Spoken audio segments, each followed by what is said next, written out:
It's me. What's up, chat? Happy Wednesday. I said it earlier.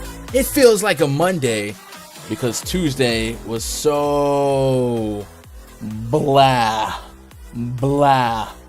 Speaking of blah, my co-host is back like he never left. Right, I haven't done a show with you in so long that like I just had to like redo the whole scene thing before I went live. It's been that long. We literally did a show. Was it Friday? Hold on, I think I got the wrong. Oh, there we go. I don't know. Friday? Is this right? Shoot. Oh, maybe that's why I had to redo the scene thing because I had the wrong thing open. All right, I'm gonna edit this live. There you go. I mean, I feel like we did a show Friday, and also this week is just like a weird week with the NBA schedule. Yeah. And we had the biggest snowstorm of the year on Monday. Yeah, how's that going for you?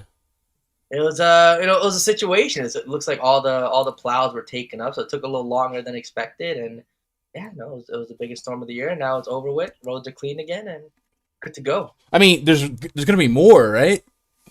I mean, not as big as the one that we had. It'll be light ones. I'm telling you, winters in Toronto aren't as bad as it used to be. I don't know, global warming is a real thing. We don't Okay, buddy. Listen, I'm telling you, yeah. few big snowstorms a year or something. Like, it's not what it used to be, so can't complain. Yeah. Well, stay warm and stay electrified, man. Down here, my weather's been having a freaking bipolar disorder, man. One day it's 20, one day right now it's 71. And like 2 nights ago, we had the heat on. Like it bounces back and forth. It's pretty crazy. But what else is pretty crazy is tonight's 13-game NBA slate. They really don't get bigger than 13. I don't think we've seen more than 13 games in a while. We've seen that a couple times this year. So it's going to create a lot of chaos, a lot of news to track, and a lot of games to break down, and probably going to give us one of the higher first place scoring numbers that you'll see. Hopefully it gives us somewhat diluted ownership. I'm sure there's going to be a couple of guys that spike. I don't think ownership matters today at all. Hopefully. There's a couple of spots where, next man up might benefit. But for the most part, I think we'll be all right. All right. Speaking of all right, chat, I hope you're all right. And I hope maybe some of you guys checked out our new NBA props show. Should be a mainstay on the channel going forward. I mean, it's not out of nowhere, but it is kind of a new stream, and we got up to like 100 views in a competitive market at that time slot. And I'm looking to see what the replay value is on that thing, giving it a couple extra hours of soak time. So shout out to Josh jumping on that one. We should have some more co-hosts through the chair on that. So if you guys are looking to get some PrizePicks information every day, check out that. I'm hoping to serve it live more often than not, and I think the time slot that we're at is okay for that. And we'll talk some more PrizePicks throughout this stream, but we'll also be hyper focused on just the news and its impact from a fantasy basketball perspective, keying in on DraftKings and Fanduel, and a little bit of Yahoo. What's up, chat? I missed y'all yesterday. No stream, just a 2-game weird slate. Didn't really do much with that. Mia Moore, Skimmer, Victor Padilla, Willie McGuire, Justin Brooks, Fish Fan here. He says 13 games with Raj. I am out. Not gonna do it. Not gonna do it. 13 games with your boy is a good time. Obi-Wan in chat, Mighty Saint. Raj been hiding since that Giannis call. Yeah, son. Come take this L. Yeah, the Warriors are elite defense. Stop it. Giannis. Albert Einstein was not right every day. You know what I'm saying? Gandhi was not right every day. Great men are not right every day. Okay, but if I compare you to Gandhi, I'm just racist. That you are. Obi-Wan, J Smooth, EB, Crispy. What up, Crispy? Yeah, so it's been a fun week. I wish we can catch up more, but we really don't have time. So we got to get the plug out the way, and we got to jump into it head first. This stream is always powered by RunDFS.com. That's the place where we don't just play DFS. We run DFS, and we're doing a little bit of everything right now, adding to the props content team, adding to just daily access to the tools, the spreadsheets, the NBA proprietary spreadsheet. You guys want in on that and in on the premium Discord? Well, there's only one way to do it. Go to rundfs.com, click VIP memberships, find something that's right for you. Week Pass if you've never been in there before. But we do have, I think, like 3 or 4 more of these All-Star passes left that get you locked in till mid-July. The hopeful MLB All-Star break. Hopefully they put those lockout discussions a little bit stronger. But if there's not MLB, I promise you, we're going to be mastering NASCAR, golf, and God dang it, we're not going to sit around and not gamble. That's just not how we run it. But I'm hopeful, and I think baseball will get there. There's too much money involved not to. But go check that out. When you do grab a membership, then you'll be able to click VIP portal. There'll be a link to the NBA spreadsheet. We're going to have more NFL spreadsheet content this weekend. And then most importantly, the rundfs.com Discord. If you guys get VIP and don't jump in Discord, and there's probably like 20% to 30% of you doing that, you're missing out on a lot of the true value, I think. This is a application you can put on your mobile device, your desktop, whatever. Talk 24/7 about anything. Like I said, we recently added Luke to the community. He's crushing golf, super sharp. We got NBA action. We got cats grinding tennis, esports, NASCAR, Daytona 500. Millie Maker is like a month away. So lots to connect with, and it don't matter what your budget is. If you're balling on a budget, if you MME, if you play single entry, we've got millionaires in here, we got thousandaires in here, and we got hundredaires. No matter what it is, there's something for you. And then recently, I made it a little bit more clear. We had the props channel under the NBA thing, and people were like, is that just for NBA? How do we do this? So I actually made a dedicated sports bets and prop bet channel, which has been pretty active. So jump in there, man. Come be part of the fun. Anyway, Raj, we got to get caught up on some news to start the slate. 13 games. You guys know how it is. There's going to be bombshells between now and lock. So if something drops while we're live, be sure to spam the chat. Let me know. But the key news to watch that we don't have definitive information on is one, Drew Holiday's listed as questionable. He's missed a long stretch. LeBron James is always probable. Malcolm Brogdon questionable. He's missed a lot of games in the murkiness of what the Pacers are doing. Miles Turner's been out as well. Wendell Carter Jr. is questionable. Gary Trent Jr. questionable. Kelly Oubre questionable. Maxi Kleber probable, and we don't know the status on Killian Hayes yet. And then earlier we found out that Alex Caruso should play. Tyler Hero's entered health and safety protocols. He'll join Kyle Lowry as players not active tonight, which will heighten our interest in Jimmy Butler, maybe some Bam Adebayo. Rudy Gay's rolled out. He'll join Donovan Mitchell. I didn't really mention the Donovan Mitchell being out situation on the PrizePicks show, but I think that'll open up some more looks for us tonight in a lopsided spread against the Houston Rockets. Norman Powell's rolled out. A team that just got CJ McCollum back. Nick Batum entered health and safety protocol. He's coming off a massive game where he hit like 7 threes, something ridiculous. Aaron Nesmith got ruled out with Marcus Smart, so less guards in that rotation, more Dennis Schroeder if you're into that kind of thing. Okongwu confirmed as starting. We've seen Gorgie Zhang start in a couple of spots. It's going to be Okongwu. Big news from the Memphis Grizzlies camp. We know Dylan Brooks and Desmond Bane out. That have been number 2 in uses when John Morant's on the court. But also Tyus Jones is going to be out, so we might be able to concentrate a lot of minutes and expectations to some of the guys like the Anthony Melton, and maybe we'll pick up on some Jaren Jackson Jr. Bryn Forbes, Bol, PJ Dozier, Juancho Hernan-Gomez, all part of a 3-way, and not the kind Raj likes. And that's it. That's all the news that we have to track so far. And now we're going to dive headfirst into the rundfs.com NBA VIP spreadsheet and hopefully walk away with a little bit of edge and some picks that we really, really want to get behind.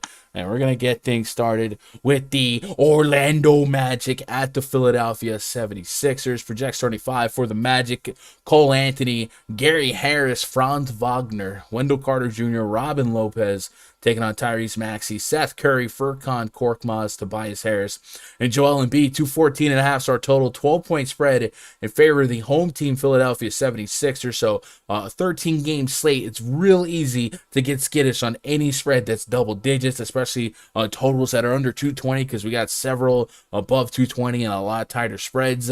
But just isolating a couple of names from this game that have tournament winning upside. First and foremost, Joel Embiid. He's 11K on DraftKings, 10.5K on Fanduel. This game's going to be slow in pace. Two of the slower teams in the league going at it. But Joel Embiid, somebody that you have to think about. And then on DraftKings, how about this price point on Tobias Harris? South side of 7K, 6,700. I don't think I can remember the last time I seen Toby under 7K here. So that's going to open up a few more looks going his direction, coming off a ridiculously bad game. 25 minutes, 3 for 11 that last outing. But more often than not, Tobias Harris gives you a shot at 30-plus fantasy points. And this is a fun game going against his old franchise. So maybe he enters the conversation. Raj, I say it a lot, but based on slate size, like, I don't really care about floor and median projections at all. I need true ceiling outcomes, right? Anyone that wins a tournament tonight is getting ceiling outcomes from everyone in their lineup. It's going to be borderline perfect because that's how many players are on the slate today. Is there any true ceiling outcome that you feel like you're going to have in your player pool from this one? For me, it's like looking at Joel Embiid, and if I end up with nothing from this game, I don't know that I lose sleep. And even live, if I end up seeing, a player pop or not, I still think there's more, multiple ways to skin a cat. Are you going to have much interest in this Magic Sixers game? I mean, like you said, Tobias Harris is 6,700. That's the cheapest price tag we've seen him. I mean, maybe all year. I mean, it really might be the Definitely. cheapest he's been all year. Yeah. So that price against the Orlando Magic, bottom 5 defense in the league. I mean, a 40 bomb at 6,700, I'll take it. I think it's very viable here. So Tobias Harris, I think, could be maybe a tier 3, tier 2 type of guy, 20%er. Probably one of the better plays in the mid 6K range. You mentioned Embiid. I mean, the slate with all the studs. Giannis against Memphis, Jokic against Clippers. You have Harden with no Kevin Durant. I think Embiid's a tough play, but again, it's Orlando. So not a lock and load play, but I think you got to keep him in the pool at 11K. Give you a 60 bomb. Yeah, and that's also the benefit of these bigger slates is, one, we're going to have the opportunity to load up on mid-tier and low value that will probably overperform exponentially based on their price point. But at the same time, with that, we'll have value to fit in guys like Embiid a little bit easier. But at the same time, we're gonna have a lot of 6-7K guys that can go nuts at their price point, and that might make lineup construction favor balanced lineup as well. So plenty of ways to go. I don't have a strong must play here. I think Joel Embiid is the guy that if I'm making 150, I think I'd rather sprinkle a little bit of his potential 70 fantasy point sailing into the mix, but I think I'm down on pretty much everything else.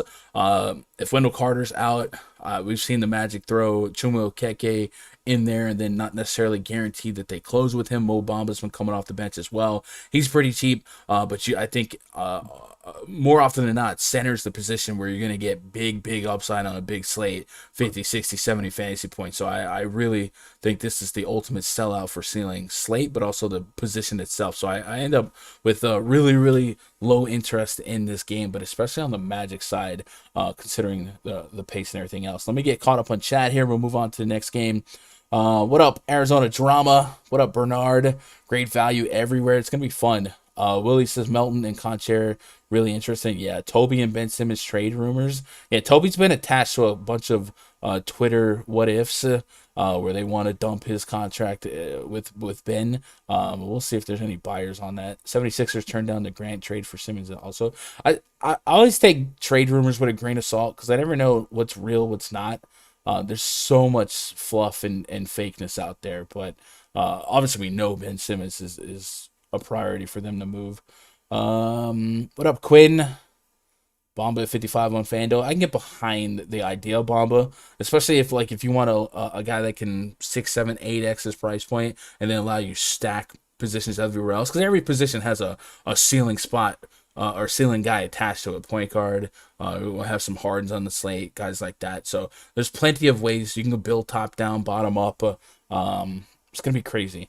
Let's move on to the next game here. Washington Wizards hosting the Brooklyn Nets. Projection 35 for the Nets. James Harden, Kyrie Irving, DeAndre Bembry, Kessler Edwards, and Daron Sharp taking on Spencer Dinwiddie, Bradley Beal, Kentavious Caldwell Pope, Kyle Kuzma, Daniel Gafford. 234 is our total. 1 point spread in favor of the home team Washington Wizards. So I think this, if we're putting this on the checklist of stuff we like to see in daily fantasy, high usage guy out, check. Kevin Durant. High total, check. 234. So small spread, check. 1 point spread, and there's plenty to love on both sides. We'll start with the Nets side. Without Kevin Durant, we can put 38-ish plus minutes on James Harden, Kyrie Irving. Expect them to split usage. You might get 50% usage split down the middle between them, 25 and 25. More likely, you'll have them over 25 apiece, maybe a 28, 26, something like that. I actually talked about Kyrie Irving being one of my favorite guys to target on PrizePicks, but I think you can get behind both him and Harden and maybe double down on PRA, because it seems like as the Brooklyn Nets succeed today, so will James Harden and Kyrie Irving, and vice versa. And Rods, I don't know if you saw this, but PrizePicks added PRA.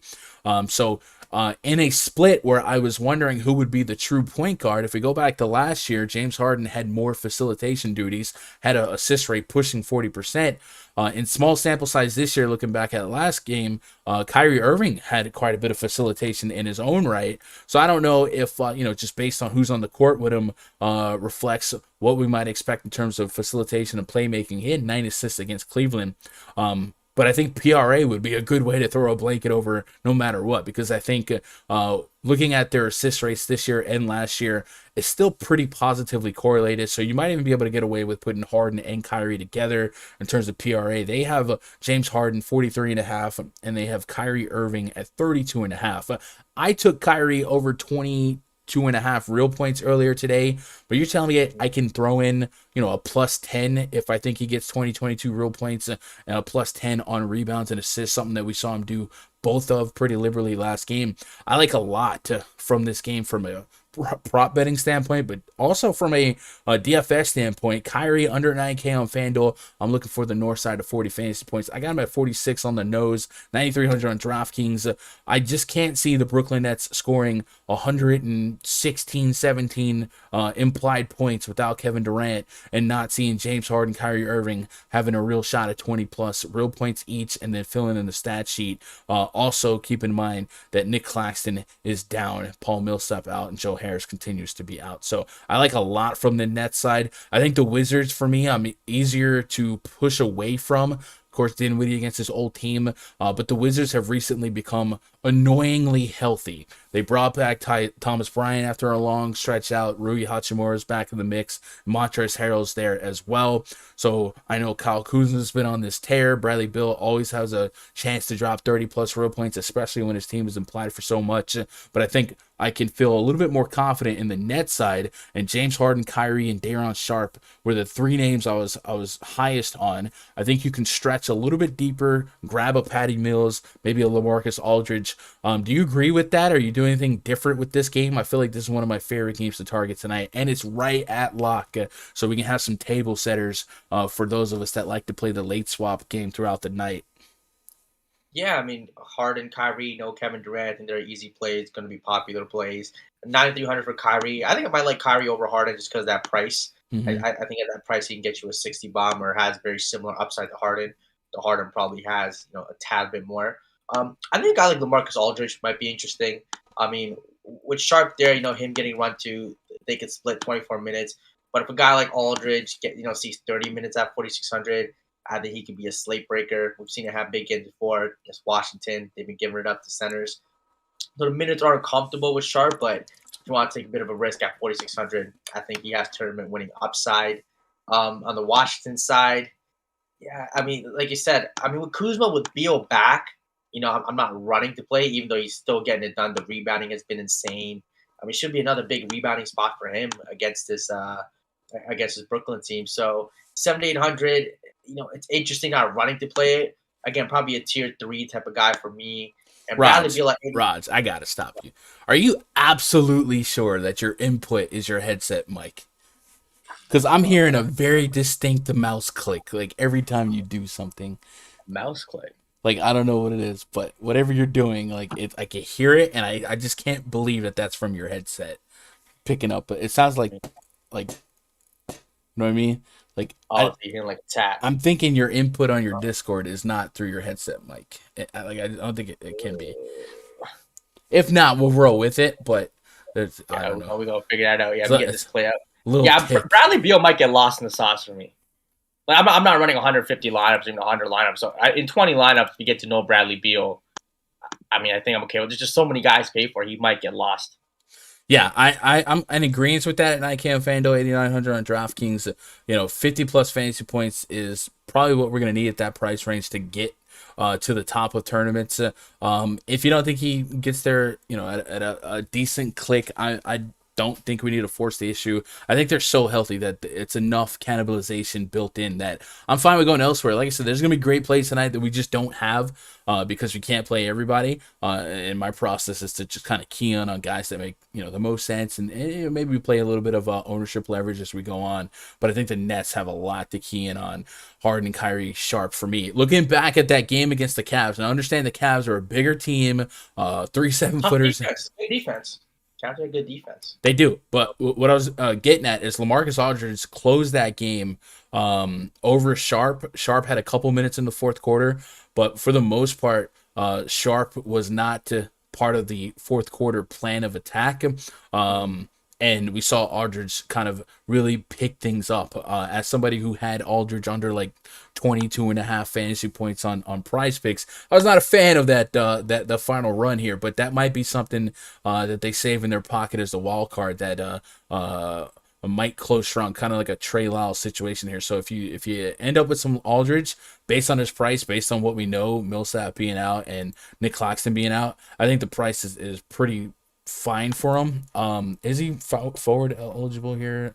No, he's only center only. That kills a lot of steam for me because I like paying up at center, and I like some of the stronger minute floors, and I definitely don't want to bank on a lot of bench players here. I wish he was forward eligible at that spot, but I think he makes sense. Chat, you guys got any spins on this one before we move on to the next one? Lorenzo says Kyrie and Harden, run it back with Montrezl Harrell and Beal. I think Kyrie and Harden is if you guys are out there still grinding cash games or head-to-heads, I think it's a good starting point because you're going to throw a blanket over what feels like 40% of whatever the team does. And it reminds me when I used to, handcuff Westbrook to Paul George, Westbrook to KD. You just know that very likely you're going to combine for over 100 fantasy points, and at these prices, maybe more so on FanDuel, it's going to be pretty easy to get there. DraftKings 11.6K. I understand a little bit of pushback on Harden, 50 fantasy points at that price point, not necessarily a deal maker or deal breaker, but on FanDuel, it's going to be really, really easy to put those two together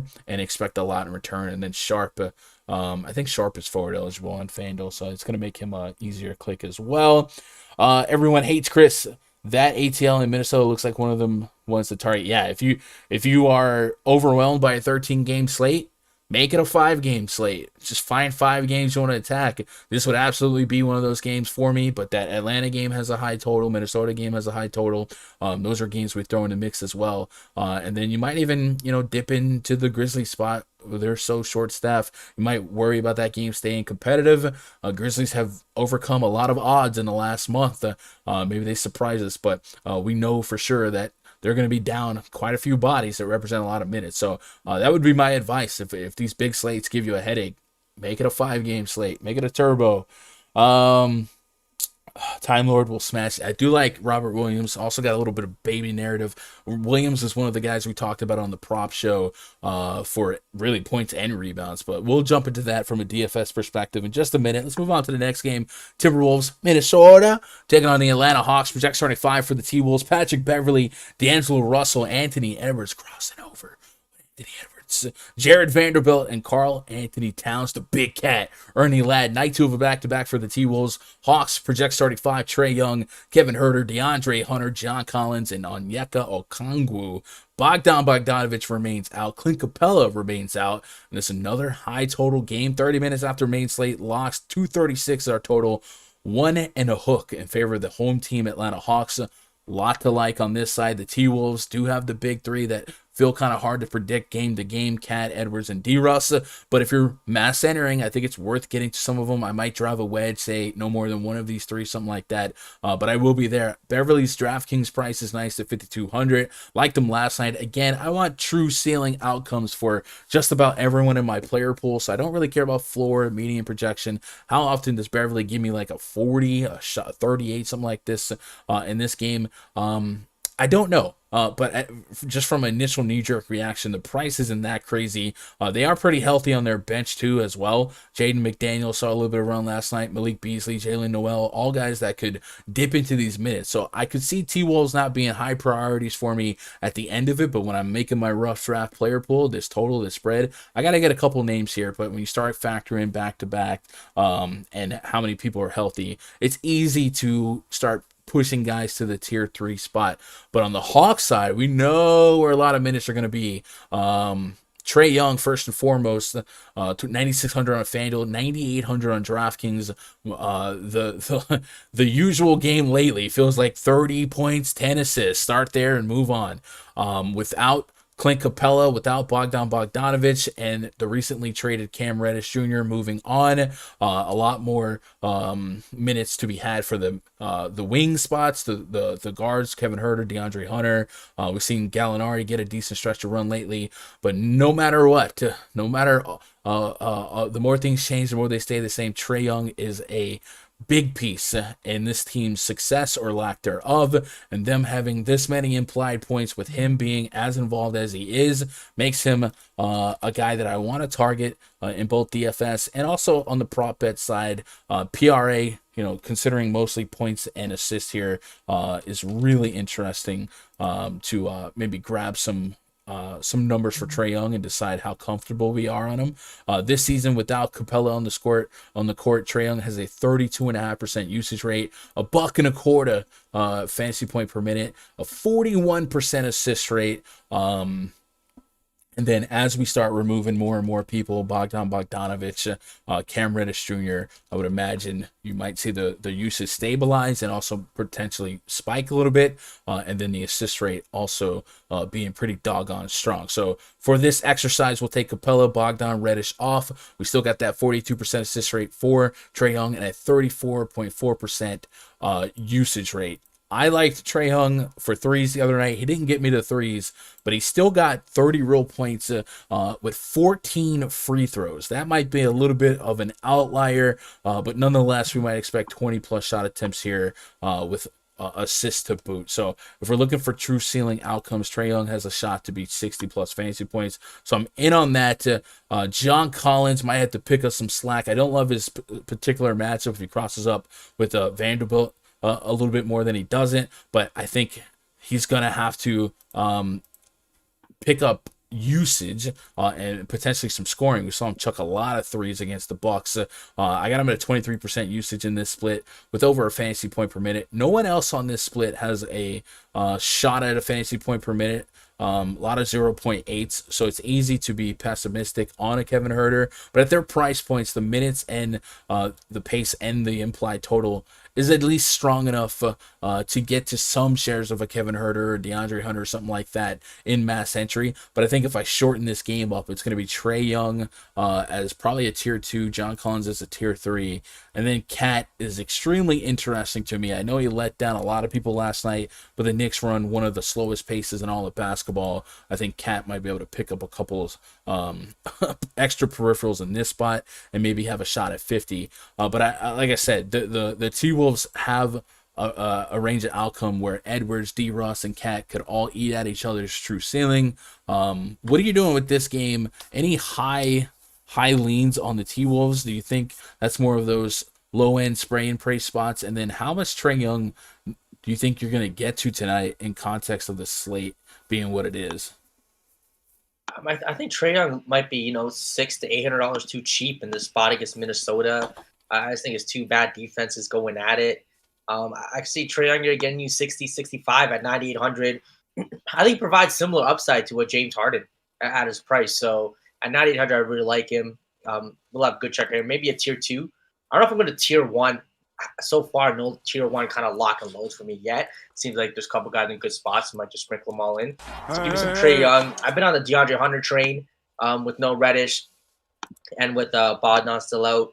I think Reddish could see at 4,200. He could see 35 minutes coming off of a 35-point DKP spot. I can see 2010 from him again at 4,200. So I don't mind him as a value guy for me. And the Minnesota side, I think Cat at 9,500. This could be a 10. I think he should have been priced at 10-5. Against his Atlanta team, he should be able to dominate Okongwu. Going to see the minutes, going to have the usage. I really like Cat here at 9,500. I mean, Trae Young and Cat, I think both have 65 point upside. So they definitely have that upside. Like I said, Cat, you got to worry about Edwards and D-Ross. If everyone has like median games, it takes away from the true ceiling. I will say Karl-Anthony Towns, I got him at 53.26 Fanduel points, and the PrizePicks points on that same scoring scale is 45. So I do have a little bit of a gap, 7-8 points, if you do believe in Cat in this split. So I definitely don't. I agree with the Cat being cheap enough to have some meat on the bone. If we pull on that T-Wolves on-off court tool here, as we get more and more sample size, I would like to see how Edwards, Russ, and Cat affect each other, whether it be negatively or not. But I would imagine all their usage rates stabilize at closer to 20-22% each. We don't necessarily get to like a 30% on one guy. By the way, Sarav Subramani, appreciate that sub. Welcome to the channel. Says Killian Hayes doubtful. Grab Kate on PrizePicks. Okay. I don't really need Killian Hayes to be out to change much. He doesn't do a whole lot, but it would create a much shorter rotation for that already short Pistons situation. I also saw Frank Jackson was questionable, so Corey Joseph might be a little bit more intriguing for DFS, but Cade Cunningham might get some more facilitation opportunities. Yes, 24.8% usage rate on Anthony Edwards, 25 on D-Russ, 28 on Cat. So Cat still leads the trio in usage and almost 1.3 fantasy point per minute. So I guess Cat would be the most obvious guy with baked in, built-in upside based on his current production, based on his price, based on the matchup. 236 implied or total, so that's a lot of implied scoring, a lot of implied possessions, and the Atlanta Hawks currently have one of the worst defenses in all of basketball, and without Clint Capella, there's no reason to believe it's going to improve here. The Hawks have the third worst defensive efficiency, and while they're at it, points in the paint allowed, Atlanta allows a little bit above a league average, and we know Cat has mid and long range game as well. So I'll co-sign the Cat call. I think I can get in there and play some Cat. Cat versus Trae Young, correlated lineup. Sure, let's do it. What do you guys got on in the chat before we move on? Cat on DK 65 fantasy point. Cat's $1,000 too cheap with no Capella. I would agree with that. Gallinari, some Gallinari love in chat. He's 4,200 on DraftKings, 44 on FanDuel. Been seeing a stretch of run here. Remember, he's a guy that can stretch out, play big a little bit more if they need him to. Again, what the freak did I just type? So as long as Capella's out, as long as they're without Cam Reddish and a couple of their wings, I definitely think 26 plus minutes of Gallinari is a reasonable expectation, and that's about what he's done in 4 games straight and a couple of times bleeding over 30 minutes. So I don't mind Gallinari at all. Obviously, his floor is a little bit volatile, but yeah, considering this spot, considering the pace and all that, I think Gallo makes a lot of sense. And if you look at 3 of the last 4 games for the Hawks, 2 have been against Miami, a little tougher on defense, and then the Knicks being a slow-paced, okay defense team. I think this spot picks up a little bit more opportunity all the way through and through, and he's gotten you 16 real points in 3 straight games. So yeah, I can get behind Gallinari as well. A lot of fun 4K bench guys today. You throw them in the mix with the aforementioned LaMarcus Aldridge. Olynyk's in. So Olynyk being in, guys, check this out. I think if you guys want to tail it, if they still have it up, Trey Lyles had a fantasy score prop at 25. I would probably take the under now. One extra body in the mix for that. Trey Lyles already somewhat reliant on closing over Isaiah Stewart and some of these blowouts. Even 10, 15, 18 minutes for Kelly Olynyk, who had been out for conditioning, would be enough to kind of put a screw into the mix. So might get on some Trey Lyles under 25 now. I'd imagine that would come off the board before long. So act fast. Maybe throw in with a Kyrie Irving while you're at it. Let's move on to the next game. Let's move on to the next game. Celtics hosting the Charlotte Hornets. Project starting five for the Hornets: LaMelo Ball, Terry Rozier, Gordon Hayward, Miles Bridges, and Mason Plumlee. Taking on Dennis Schroeder, Jaylen Brown, Jason Tatum, Al Horford, and Robert Williams, the Time Lord. 219.5 star total. 219. My birthday, by the way. Hint, hint, chat. Day before the Daytona 500. 3-point spread in favor of the Boston Celtics. Hornets coming off a game where LaMelo Ball did not play. He was active, dealing with a non-COVID related illness. And we got revenge narratives for Mr. Rozier, Mr. Hayward. Keep an eye on Kelly Oubre. If Oubre can't go, he continues to represent, 20 plus minutes and plenty of scoring, 24, 27, 21, 24 minutes with double-digit shot attempts. So without his scoring, we might keep putting a couple extra buckets in Rozier's hand, Hayward's hand, and maybe PJ Washington. On the Celtics side, we know Marcus Smart's going to be out, Aaron Nesmith out, Bobo not going to play. And this gives us a rotation that projects Dennis Schroeder as the starting point guard. And then Jaylen Brown, awfully cheap on both sides. Jason Tatum, reasonably priced on both sides. Charlotte Hornets all year long have been a spot for us to attack. One of the fastest paced, worst defenses combined. Other teams have to keep up pace and get to attack a porous defense. There is true ceiling in Jaylen Brown, in Jason Tatum. Up to this point, I have been driving a wedge between them, saying I don't want them in the same lineup because they don't usually coexist in terms of ceiling outcomes. Jaylen Brown's price point starting to become a little bit more reasonable. I might still hang on to that wedge for now, just thinking about the context of a 13-game slate selling out for true ceiling. But if you didn't, if you thought 9,400 Tatum and 8,600 Brown without Smart against the Hornets could coexist, I don't think that's the craziest thought. So something to think about as you're making your player pool. But I do want to key on a Robert Williams. He's somebody I got a little stake in on PrizePicks today. He's coming off a baby narrative. He had a baby, missed the last game for them. So looks like he's ready to go against the Charlotte Hornets. And when he's out there, he can grind 13, 14, 9, 12 rebounds his last couple outings, and 10 plus real points in 4 of his last 5. Considering what's at stake, considering the matchup, I think against the Charlotte Hornets, there's a lot to like about Robert Williams today. They still have a couple bigs behind him in the rotation. Grant Williams in his freedom, Al Horford's still there, but I do like the upside of Robert Williams here because he's been a grinder, and we talked about PrizePicks adding PRA to the mix. They've also added blocks and steals. And they got him at 2.5 blocks and steals. I think that's the line we talked about earlier. I thought it might have been at 1.5.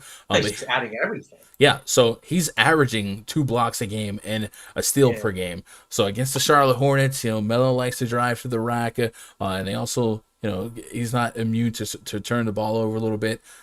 Robert Williams might have a chip in a chair to get 3-4 blocks in this matchup, and I wouldn't hate that. And I also just don't hate him having a shot at 10.5 real points, 10.5 rebounds. So I like a lot about Robert Williams. I almost like him more on PrizePicks than either side at 7K. But if he's going to have a shot at 40 plus fantasy point upside, I think I get to some. But I think I'm highlighting him as more of a prop play guy on PrizePicks right now. The Hornets, a lot to be confused about, and a lot to like individually. Definitely a team that I govern with player grouping and rules. LaMelo, Rozier, Hayward. I typically don't want all 3 in a lineup. I'll usually go 2 or 3, sometimes 1 or 3, depending on the slate. LaMelo Ball's really cheap on Fanduel, 8,200. Looking for 40 plus. Same with Rozier. Rozier has had several games lately where he spiked in assists and real points. I do think, he has a backhanded benefit without Oubre to pick up a couple extra shot attempts, 18, 23, 18, 17, 19. And we've seen him facilitate a little bit more lately as well. 7, 6, 4 assists. That 7, of course, coincided with LaMelo Ball being out. But if you're a fan of, him having more ball handling responsibility, his assist prop on PrizePicks was 3.5 earlier on the prop show. Josh identified that as one of the lines that he liked the most. So something to keep an eye on if you want to tell that 3.5 assist for Rozier. Raj, from a DFS point of view, what are we doing with the Hornets and Celtics? A lot to like, but do you have any guys you key in on with a high level of confidence, starting with the Hornets? Well, on the Hornets side, I think LaMelo Ball has some meat on the bone. They're at 8,700. Definitely a cheap price tag for him. Could be 50 points at 8,700, which I'll take all day, every day. Like you said, with Gordon Hayward there, Terry Rozier, Bridges, and this team kind of fully healthy, it does kind of limit his upside a little bit. But I still like him at that price tag. Bridges at 8,500. Just not a guy I'd be getting to a lot this year. Having a great season, coming off of a 70 burger against the Knicks, which is a tough matchup. So against Boston, I mean, an easier matchup because I think Boston's fine defensively too. 8,500, he has that upside. You got to keep him in the pool to the way he's playing the minutes, 41, 40, 42, 39. So he's playing all the minutes there. So I think he has a relatively safe floor at 8,500, and you see the upside from him. On the Boston side, I mean, I'm like tier 1 Jaylen Brown, Jason Tatum. I just think it's a smash spot both of them together. I don't think that's crazy. Because they're not 10K, right? I mean, at 8,600 Brown, I'd probably play 95 for him in the spot. I'd probably play 10-2 for Tatum. So I think with the discounts, I mean, you put them together, 9 for what? So 18K for both these guys, and they both get you 50 plus, 55, 110 for 18K. I mean, I'll take that. I guess it is like they need some really big, but it's the Hornets, so I'll have both of them in the pool, probably both maybe tier 1. I guess if you're making rules, I would want 100% of them together, but I wouldn't fully fade them together. So you want you want 100% exposure to one or the other? No, I wouldn't say that. So let's say I have in 20 lineups, I have both these guys in 10 lineups, right? Together in 10 lineups, and then out of those 10, maybe 2 or 3 of them would have both. Okay. See what I'm saying? Yeah. I understand it. I see what you're saying.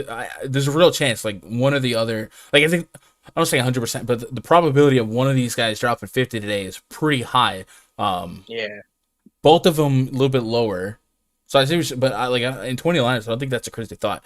Raj, I gotta let you know, I'm going nuts. The chat's going nuts. Here's what I think is happening. Are you on a laptop? I'm on a laptop. Most laptops have a mic built in.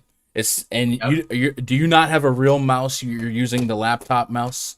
Yeah, I use the laptop mouse. I think you're on the laptop microphone, and it's really picking up you clicking game logs. Like so does your new headset that you're breaking in today, does it have like a button with like a mute?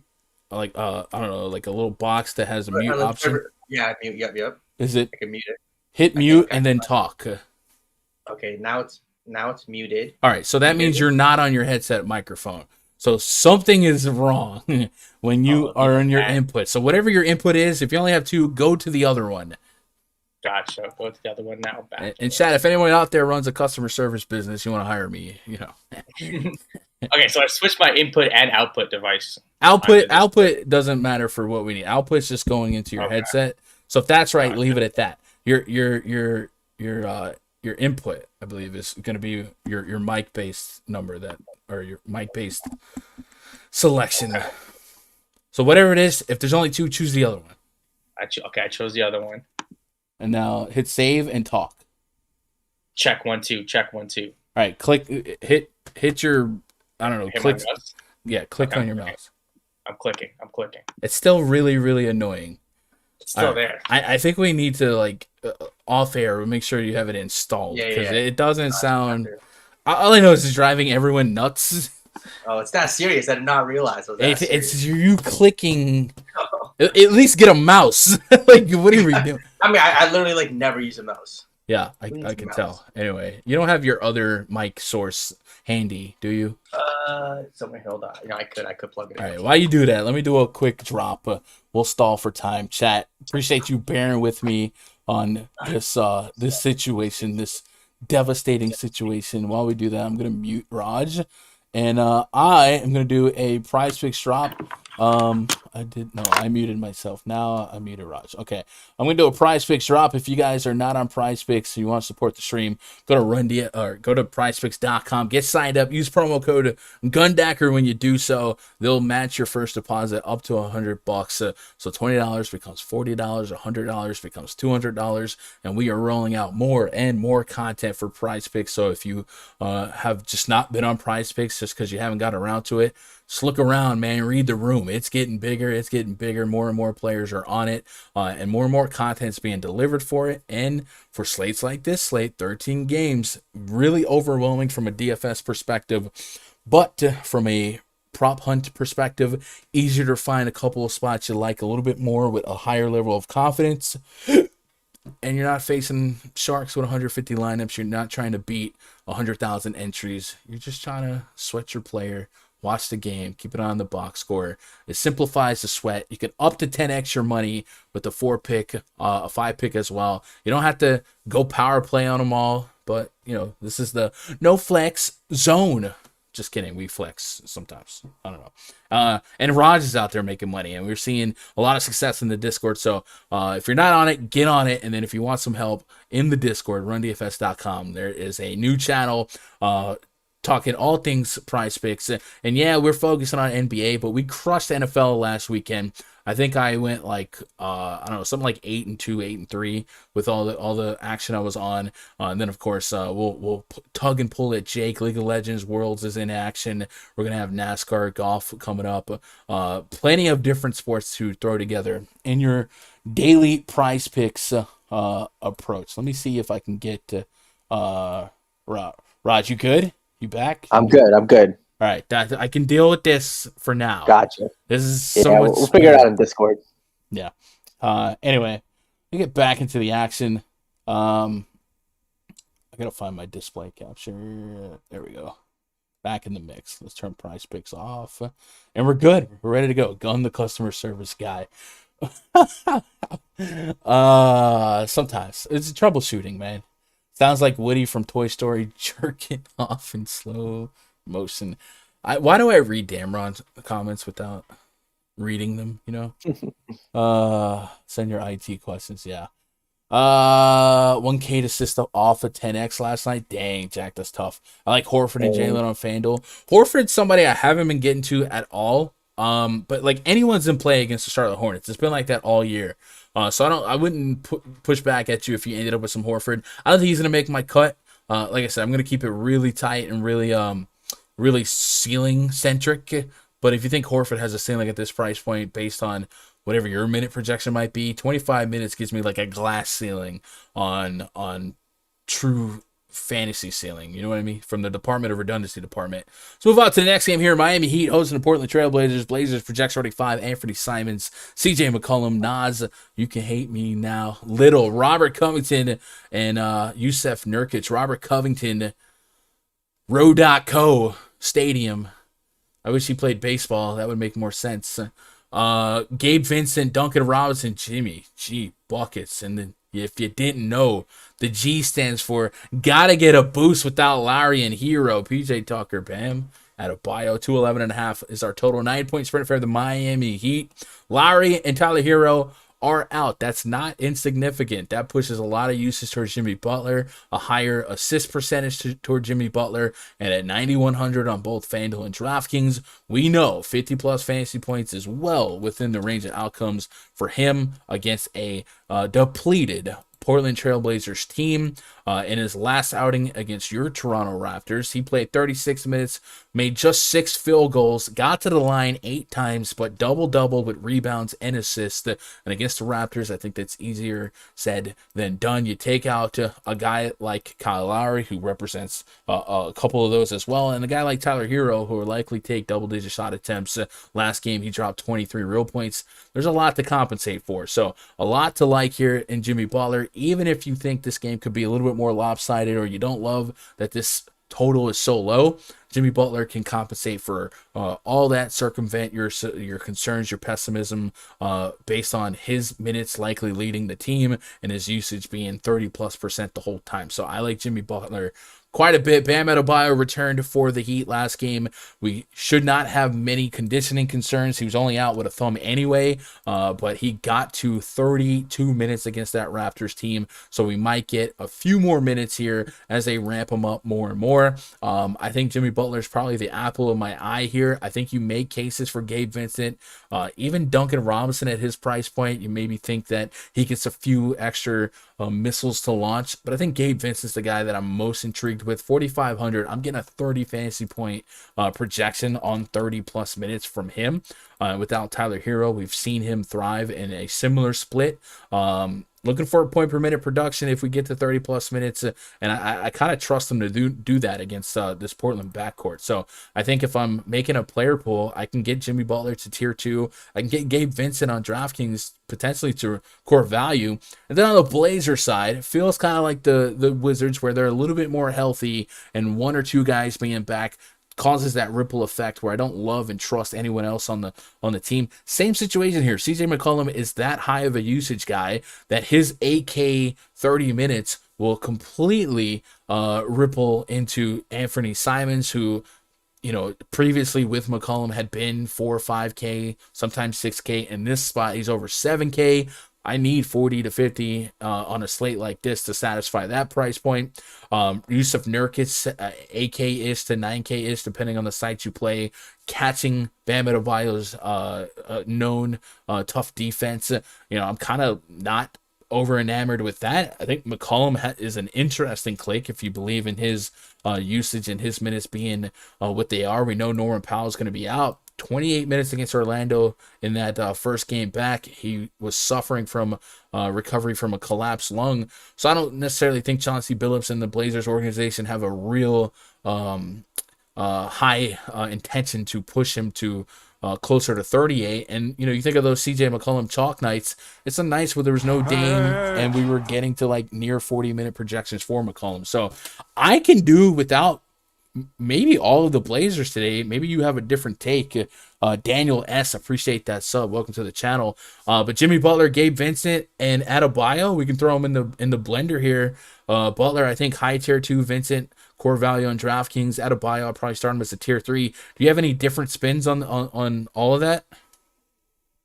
No, I think I agree with you and all that. I think I really like Jimmy Butler here. I think it's going to be point Jimmy Butler in the spot. Could be a 10 assist plus game. So I really like his PrizePicks prop here. 9,100. Is he? Let's go through all the 9K guy. I think he might be my favorite 9K player on the slate. Okay. I mean, yeah, I don't think that's a crazy thought. I mean, Trae Young is there, 98. DeJounte Murray, 97. I mean, those are some solid plays too. But Jimmy Butler with no Tyler Hero, no Lowry, Bam just coming back, getting his feet under him. It's going to be Jimmy's show against a Portland team that's not that good defensively. I like it. I think Bam is interesting too. At his price tag, 7,700. We've seen Bam have some big assist games, coming off 14 points, 9 rebounds, 32 minutes against this Portland team. Could we see a 20-10, a couple blocks and a steal? At 7,700, could he touch 45 fantasy points, maybe 50 in a really good one? I wouldn't be shocked. And I don't think a lot of people will get to him just because he's been out for a while. So I think he's a really good tournament play. On the Portland side, with no Norman Powell, CJ McCollum at 8K. I mean, CJ McCollum's a guy with no Damian Lillard that, we'd pay 9,500 for, close to 10K. So at 8K, again, him just coming back, I think will worry some people. Only 28 minutes last game against Orlando. I think he's intriguing if we know the minutes will be there at 35, 36. Yeah, I think I'm full fade in Blazers, but I think we're in agreement on the Heat side. Just a reminder, PrizePicks has a couple of lines on the Heat that I think are attackable. They got Butler at 45 fantasy points. That's Fanduel scoring. I currently have Jimmy Butler at 48, so it's not that far off. I think the pace and the low total is keeping me and keeping that projection down based on the algorithm.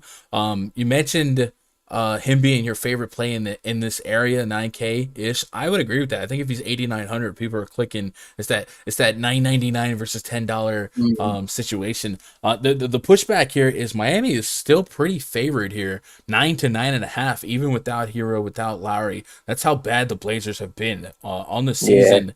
Right now, the Blazers have earned themselves a bottom 2 defensive efficiency. They've been hit, so I'm not knocking them. I don't want to kick them while they're down. I do think Nurkic is a solid defender, but they've certainly been stripped down, and they are still missing quite a bit. No Zeller, no Nance, no Norman Powell, so some offensive pieces there, and some replacement level players that now instead of these guys, you're leaning on Trendon Watford, Tony Snell. So I do think there's still an outcome where the Heat kind of put this game away, but I no matter what, I think Butler is the catalyst in that happening. So Butler's points, rebounds, assists is at 36.5, and I'd probably put him closer to like 40, 42 maybe. So I haven't refreshed, but last time I looked, it was at 35.5. It's so that wasn't really inconsistent with what I had. But the assist one was kind of intriguing to me. 7.5, yeah. If we go look at the Miami, not only him, I thought Adebayo might have a shot at his assist prop as well. But looking at Butler, let's put Butler on, and let's take off Lowry and Hero. And we did this on the prop show earlier. But Jimmy Butler, obviously is going to lead the team in usage, but his assist percentage goes to 42%. So if the team scores 100, obviously 42% on 100 minutes of sample size is a little bit unsustainable. You expect that to stabilize a little bit closer, maybe 30-35%, but 42%, if the team's going to score 105, 106 points, that's plenty of assist potential. I mean, him and Bam, like putting them together, obviously I think that's negative correlation in some ways, but Bam's so low at 3.5, again, with no Lowry, no Hero. I see both of them kind of getting 7+ assists for both. Yeah. And his at 3.5, so. The other thing that's really different from me versus the PrizePicks number right now is I got Adebayo at almost 45 fantasy points on a 34-minute projection, and they had Adebayo at 34 fantasy points. That's like a 10-point swing. So I might jump on Adebayo's over fantasy prop. And like I said, first game back, catching what I think will become a better defense. The Raptors, I think their season metrics hasn't quite caught up to what I think they truly are. So if that 32 minutes in game 1 back for Adebayo turns into a more historically appropriate 34-35 minute projection, I could get behind that. It should be the Jimmy and Bam show. They should both have 30+% usage here, all the shots they need. I agree. Let's move on to the next game here. Chicago Bulls hosting the Cleveland Cavaliers. Project starting 5 for the Cavs. Darius Garland, Isaac Okoro, Larry Markin, Evan Mobley, and Jared Allen. Up against Kobe White, Ayo Dosunmu, Alfonso McKinney, DeMar DeRozan, Nikola Vucevic. Alex Caruso is back. Maybe that shakes up the starting lineup. Maybe McKinney goes to the bench and they go with triple guards here. Several things that Bulls can do. We know the Cavs are going to bring in 3 7-footers in that starting lineup. We've seen a lot of teams try and match, but the Bulls can't. They've been starting DeMar DeRozan as their power forward for quite some time this year. Maybe Tony Bradley, Steven Adams picking up Tony Bradley, walking him to this game. Maybe Tony Bradley would have a higher purpose today. But generally speaking, the bulk of my interest in this game is going to be one on the Darius Garland side of things. 8,700 on Fanduel, 9K on DraftKings. He's been just doing it all in the absence of Ricky Rubio, Colin Sexton, Rajon Rondo still out. I do think he has true 50+ fantasy point potential.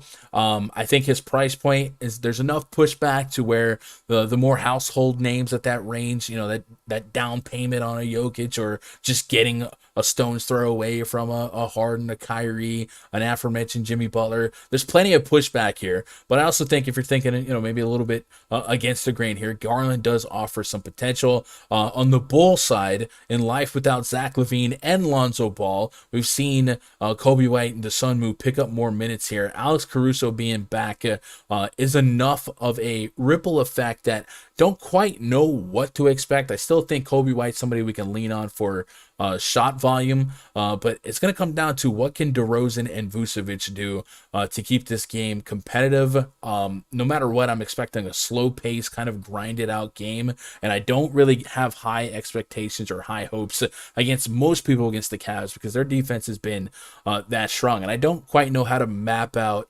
who is guarding who. I think Mobley is gaining traction, gaining steam, gaining that respect from the league as one of the league's maybe top 5 defenders right now. So I really want less overlap against people that might see some of him defensively. So you might argue that DeRozan could be in trouble here. The same for Vucevic. If we go pull up this on-off court tool here and just based on the numbers, based on the metrics, how the Bulls have run in the absence of Lonzo and in the absence of Zach LaVine, DeRozan's going to be likely the leader in usage because he's a guy averaging 25 plus real points per game, but Vucevic is one of those guys that gets that bump as well, so we wrestle with what to do with him. I think it's reasonable to maybe expect a lot more Mobley on Vooch than not. Jared Allen seems a little bit more effective as a rim protector, and Vooch can stretch out a little bit more, but in this split we got a 28% usage rate for DeRozan, 20% usage rate for Vucevic, and everyone else is really 20 or less, so it really leans on DeRozan to pick up a lot. Now, he hasn't been super efficient in this split so far. Like I said, a couple of tough matchups. Vucevic has been the best point per minute target, 1.2 DKP per minute, almost 1.3 on Fanduel, a 15% true rebound rate. I'm thinking ultimately in a 13 game slate, I end up out on this whole situation, including the White DeSunmu spot. I think DeSunmu on Fanduel still in the conversation just because he's had back-to-back games where he's really, kind of hit that next level based on some minutes and opportunities before him. 48, 43 fantasy points. Like, I don't think that Caruso will negate that enough to where I wouldn't take 30 fantasy points on Fanduel at 4,200. So maybe I still keep him in my back pocket. But on DraftKings, if I ended up with no Bulls here against this Cavs defense and all things considered, I don't think I'm losing a ton of sleep. Do you disagree? Do you think you want to get to some DeRozan at 92? You mentioned you like Butler at that price point. I know you've already talked about Jaylen Brown, Jason Tatum. What are you doing with this game? Because I think for me it's a Fanduel only DeSunmu, a shot at Darius Garland here and there. DeRozan for his usage rate at 8,500 on Fanduel has plenty of justification behind that. I'm getting a high 40s projection. I'll take that 85, but it's not a comfort click, especially on DraftKings. What about you? Yeah, I just really respect this Cleveland defense. I think they could borderline be the best defense in the league, when they're all fully healthy and doing their thing. With no Zach LaVine, I think DeRozan's in play. But again, this massive slate, other 9K guys, I think I'm okay just kind of scratching out this game. There's some games you just got to get rid of, and I think this is one of them. I don't think that's a crazy reaction here. Yeah, I don't think that's crazy. Even Alex Caruso, it's not like we got a great deal on his first game back. If it's going to be one of those, everyone gets 20, 30 minutes. Like I say, Kobe White, I still expect him to chuck some shots here. Probably be top 3 in shot attempts, maybe. And Caruso is a guy that can pick some pockets, get some steals. And the Cavs, as good of a defense and slow pace as they've been, they still turn the ball over quite a bit. 8.6 steals per game, which is, I believe, top 3, top 4 in basketball. So there would have been some merit into the thought process behind Caruso. But I would imagine first game back, I'm not expecting him to be off the chain, even if he started. Looks like he's officially available. Hasn't played since December 20th. So, yeah, it's hard to expect him to jump right back into 35 minutes. So, I don't know. Chat, you guys got any different point of views on this one? I think that's pretty linear line of thinking between me and you. What's good, Dacker? Is Hughes playing? Hughes from the Jazz? I don't know. I don't know about Vincent though. What do you think about him at 4,500? Gabe Vincent, I think Gabe Vincent is fine with minutes at 4,500. I think 30 fantasy points is not that crazy of an expectation considering the matchup, considering no Hero and Lowry. So I'll definitely have Vincent. I'm potentially putting Gabe Vincent as a core value play right now. Contract season, you like that? I don't mind that. Solo. Does DeRozan guard Mobley? If so, Mobley should torch him. I don't get too caught up in individual assignments defensively. I think there's a lot of, in this day and age, there's a lot of screens and pick and rolls and stuff like that to circumvent some spots. But there's still like 5 defenders that I don't go out of my way if the archetype of the player going against them fits what they're best at guarding, right? Traditional big against Gobert, I probably don't want no part of.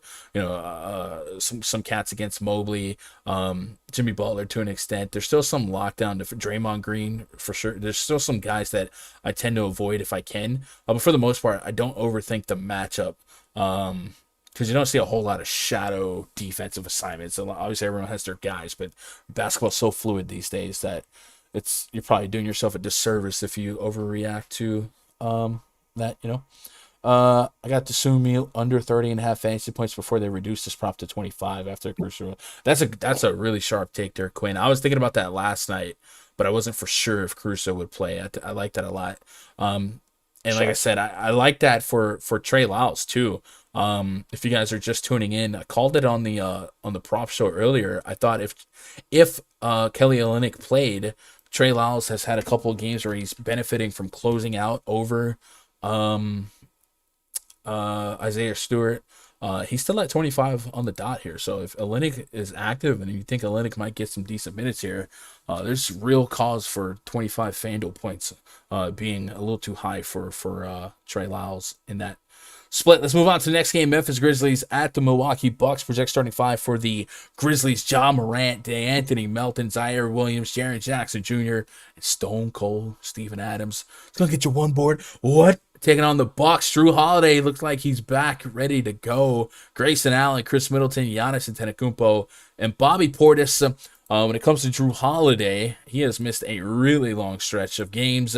Hasn't played since January 5th. That's a 14-day sabbatical. He is officially questionable, but the fact that he's not starting this day listed as out is a good sign. So I guess he's not a lock to play, but if he does play, that would push back the facilitation and usage just a little bit for everyone else. Maybe we get a little bit more trepid on getting to 8+K Chris Middleton. Giannis is a beast. He's in play every single slate.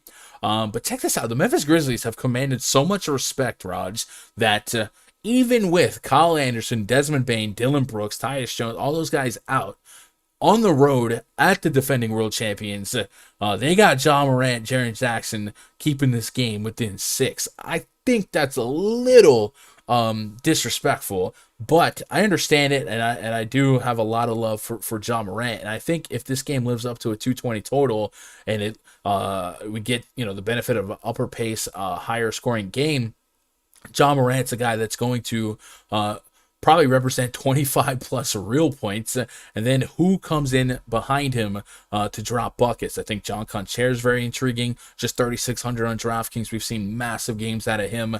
I'm getting a ridiculous projection on his 30 minutes. That might lean into one of the highest owned players on the slate for chalk value. Brandon Clark, if this game goes a little bit smaller because of the pace, maybe Adams takes a dip and Clark gets a little bit more run. Maybe you get some Jaren Jackson extended minutes at the 5. They stretch out a little bit smaller just to sell out for some scoring. But yeah, I'd probably preface this by saying I don't necessarily believe that the Grizzlies, without Bane and Brooks, keep this game super competitive, because if you get like a Drew Holiday active and he can somewhat be a pain in Ja Morant's side, I think this benefits the Bucks a lot because they don't have that number 2 pure volume shooter that Desmond Bane or Dylan Brooks could be, even though I like Bane more than Brooks for efficiency. So I guess I'll wrestle with that game staying close, but sometimes I just let Vegas do the thinking for me. If we're going to give the Grizzlies 115 implied points, I think considering the split, Ja Morant's going to have his hand in a lot of it. What are your thoughts on getting into some Ja Morant? Obviously, I think it goes without saying we'd like him a little bit more if Drew Holiday took another day off, or if he was extremely limited. But on the season, if we put Ja Morant on the court and we take off Dylan Brooks, we take off Desmond Bane, Ja Morant is sustaining a 34% usage rate, a 36% assist rate, 1.3 fantasy point per minute on both sites. You mentioned liking Jimmy Butler at that price point, or really liking getting shots of the Celtics Tatums and Jaylen Browns. No one's stunned later tonight if we look up and Morant has 60, right? It seems like he loves playing up. He loves playing up against superstars, and there's a lot of pressure on him to put up real points here. What are you doing with Ja Morant under 9K on DraftKings? I'm getting nearly 50 fantasy point as a projection on both sites. And then where do you go beyond him? I think Conchair is the obvious chalk click here, value click. But I think Melton has a case. Jaren Jackson at 6,600. If he could stay out of foul trouble, I think he's going to have to pick up some slack. What are you doing with this game? I think it's a little disrespectful to spread. I think you would think Milwaukee maybe blows them out, but they haven't looked that good without Drew Holiday. So I think it's big news if Drew Holiday's in or out. If he's out, and I think this game stays close, I think Ja Morant could be, the slate breaker. At 8,900, I wouldn't be shocked if he was the highest scoring line on the slate. If he has to kind of carry this team and put up 40, 50 kind of real life points here, I would not be shocked at all. 8,900, like him. You mentioned Melton and Conchar. I think they're core value guys. I think a guy like Conchar and Melton both, are going to chuck upwards, 12 to 15 shots, go to pick up some peripherals. I like it. You mentioned Jaren Jackson Jr., 6,600. If he's going to guard Giannis, I think that's the only worry, impossible foul trouble for him. But at 6,600, he has upside there. I think even a guy like Steven Adams, 4,900, he sees 30 minutes. I probably don't get there, but I think he's intriguing. No, I think this seems like I don't think Adams gets necessarily pushed out of less minutes, but the game flow being more up and down, high pace. Right. I think that's a little less Adams. I think you want to spread out a little bit more. And I can see Clark and Jackson, especially Jackson, I like that. spread out a little bit more. But I'll definitely have a lineup where it's just like Ja Morant, bring it back with Giannis, and fill it out with kind of value guys. Yeah, Giannis is interesting because you talked about how stacked the mid-tier can be today, and it's a 13-game slate. We're going to have plenty of value. Sometimes you get pushed into studs and scrubs because of the value. Giannis may get that, Drew's back. I don't think I'm paying 12K for Giannis, but obviously Giannis is Giannis. He's gonna be a massive play no matter what. So I guess just to spell any maybe worries or pessimism about Giannis, I'll do a quick Giannis with Drew off, Drew on, to put an aesthetic behind the number. I think his assist rate might go down, obviously. But Giannis without Drew this season, 38% assist rate, 1.73 DraftKings points per minute with a 37% usage rate. And then matching that with Drew, not really putting, Middleton and anybody else on, the assist rate goes to 27%. So he loses about 10% on the assist rate, and the usage rate is at 34. So a little bit, but not enough to not like Giannis in any game that you can potentially get 35 minutes out of Giannis. You could potentially get 70 plus fantasy points. So I do like that. I like the idea of running it back with a little bit of Ja. Do you think the Grizzlies fight? You think they keep this competitive? Because I have my doubts. I have my doubts, but the Grizzlies have just been playing so well all year. I know a lot of guys are out, but again, they've just been playing so well, even with guys out. And if Drew Holiday sits, I think they definitely keep it close. Drew Holiday plays, I'm a little bit more on the side of a Milwaukee blowout. Yeah. Chat, I just looked at my phone. We hit a milestone.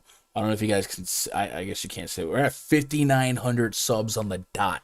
That means it's official. The 100 sub away from 6K has begun. It's the final countdown. And then we start new goals, but we're going nuts with subs this month. So we're 100 subscribers away. If you're out there lurking and you're not subscribed, or you didn't even realize you're not subscribed, and you appreciate the content, you want more content, it's completely goal free. After 10K? 10K by the end of this year? I probably do 10K on the year as the year goal. but we go 1,000 at a time. But 100 subscribers away from 6K, that would be huge, massive. So if you guys are out there and that red subscribe button below is lit up, click it, man. It's free to do it. If you want to hit the bell, go for it. In the foreseeable future, you probably expect 2 daily live streams. So I think there's a little bit of value in the fact that we do go live with a lot of this stuff, right? It's easy to film it at 5 in the morning when most of what we talk about for NBA really doesn't matter, and get all that ad revenue, but we're doing it live. So if you at least appreciate that, hit that sub button and let's start this race to 6K subs. If we can get that by February 1st, that'd be nuts. And I know that's a little lofty to expect 100 subs in less than 2 weeks, but we've had 150 new subscribers in the last 28 days. So it's not impossible if we keep this pace. And we're definitely serving some content. Before we move on to the next game, we'll get caught up on chat. Roscoe says, do you think Pat Beverly sits this back-to-back for rest? I haven't seen anything out there to suggest that, but I don't think it's impossible. Obviously, if that did happen, it would spike the matchup one for Trae Young, but also raise maybe the floor of Russell, Anthony Edwards, and Cat, because Patrick Beverly doesn't feel like a guy that takes away a lot, but he does represent some rebounds, some assists, a couple points here and there. So something to watch, but I haven't seen anything that would stir that pot for me. So unless something comes out, I gotta assume he's in. So Concher doesn't start over Zaire Williams. Well, Zaire Williams has had a couple starts already. Obviously, I think there's an outcome for Concher to start or D'Anthony Melton not to start. So don't hold my projected starting lineup as gospel. But no matter which way you slice it, there's probably 30 minutes of opportunity for all those guys mixed together. And we've seen Concher be pretty active. Even if he's not scoring, he's pretty active on the glass. And he did have that ridiculous, 17 rebound game a week or so ago. Yeah, 17 boards against the T-Wolves. So at his price point, you're going to give him minutes. If he's going to be active, I'm in it. And I think I haven't looked at ownership projections, but like I think he's got to be one of the highest owned projected players on the slate, just looking at it. So, I don't know. He's done well when he starts. Yeah. Or not even necessarily when he starts, just when you give him those minutes. And I think today we give him those minutes. Bernard, congrats, fellas. Well deserved. Been listening since 2015. MLB. Man, I appreciate that, Bernard. Definitely growing a lot in the last year. Do you not think you're overrating Morant? PrizePicks has him for 43. I think I don't think maybe PrizePicks projecting him for a blowout. I think if he has 43 fantasy points, it's probably a blowout. I would agree with that. I think the numbers, right? We ran the usage rates. It's all Morant, 35% usage rate, and he's likely going to have 20-plus shot attempts, going to drive to the rack. Like I said, my concern is that the Grizzlies don't have enough firepower without Bane or Brooks to keep it competitive. And if Jackson got into foul trouble quick, it's Brandon Clark or nothing. So I worry about that. But if this game stays competitive and lives up to this total, I don't really see how John Morant isn't a big part of that, because his assist rate was so high, and we know 25 to 30 real points is probably what they'll need from him. So I don't think I'm overrating him, but it really comes down to your confidence level on the Grizzlies staying competitive. And I also think, if Drew Holiday is out, I'd feel even more better. But no, I don't think I'm overrating. Don't be modest. The content's 110% worth hitting I appreciate that, Nova. I think we do. I don't like to be. I don't like to be egotistic, but I take pride in the quality of content that we put out. And hey Gunn, what do you think about a Towns, Beal, Butler core on DraftKings for single entry? So Towns, I think, has plenty of meat on his bone. I think Beal gets overlooked at that price range. Butler makes a ton of sense without Lowry and Hero. I mentioned I was a little bit down on Beal just based on how healthy the Wizards are right now. But those are guys. I think Beal is a guy that could, if he came in at 10% or less owned today, I wouldn't be surprised. And we know with that total being what it is, like, he has true upside. But like I said, I think most of Beal's big games are going to be, one, when he's the point guard, when Dinwiddie's out, two, when you expect him to play 38 plus minutes because everyone else is out. And then you look at like last year when their defense was so bad that he had to compensate with scoring. I don't think that's the case really at any level this year. I think their defense has regressed after that hot start, but I also think they've been unhealthy for a lot of it as well. So I do have concerns about Beal's true ceiling today. So that would be my one but I think the ceiling is still up there, still 50-60. So I wouldn't talk you off of it if you got that feeling in your bad knee with the storm coming in. I can't wait till MLB starts. NBA's burning me out. Man, I hope MLB starts on time. Definitely would help me out content-wise because it's a lot easier to make early content for baseball without much changing. For NBA, I feel like I owe it to you guys to be as late as possible, All right, let's move on to the next game. Dallas Mavericks hosting the Toronto Raptors. Project starting 5 for the Raptors: Fred VanVleet, Gary Trent Jr., OG Anunoby, Scotty Barnes, Pascal Siakam taking on Luka Doncic, Jalen Brunson, Dorian Finney-Smith, Kristaps Porzingis, Maxi Kleber. 207.5 total, 3.5 point spread in favor of the Dallas Mavericks. We joked about it in the Discord the other day. PrizePicks adding all of these over-unders for points, rebounds, assists, PRA, blocks, and steals. Bro, if they added over-unders for minutes played for the Raptors, we'd just be out here jamming overs, bro. It's getting ridiculous how many minutes the Raptors are playing. Love to see it, though. You'll love to see it. I mean, it helps out for fantasy. Yeah. This Raptors Heat game, guys. 39 minutes on Scotty Barnes, 36 on Achua, 33 on Anunoby, 40 for Fred VanVleet, 42 for Siakam, 38 for Chris Boucher. I mean, that's ridiculous. That's like a 6-man rotation. Like, what? What? So, I mean, a lot of them got like half the season off with COVID, so the coach is just like, right. But it puts us in a spot to where historically, on a 13-game slate, IDGAF about a 207 total with two of the slowest paced teams in basketball. Same with the Miami Heat. Miami Heat, one of the slowest paced teams in basketball. If we go to that team metrics tab in the RunDFS.com NBA VIP spreadsheet, Dallas is second slowest pace, Miami third, Toronto fourth. Like I feel like I want to just be able to say, no, I don't want any of this, a slow paced game, low scoring. But because of how many minutes they're playing, like they compensate for the lack of real points, the lack of possessions, and you have to look at some of these guys with real consideration and really vet them. Fred VanVleet, if he's going to play 40 minutes at 8,500 on Fanduel, 8,600 on DraftKings, no matter what, that's a chip in a chair for point per minute, where you'd walk away with 40. And then if he's just in his zone, 50 to 60 fantasy points has not been outside the range of outcomes for him. It's really annoying. Gary Trent Jr. has been questionable for several games now. In his absence, we get more shooting guard duties out of OG Anunoby. He hasn't played since January 7th. He's listed as questionable with an ankle.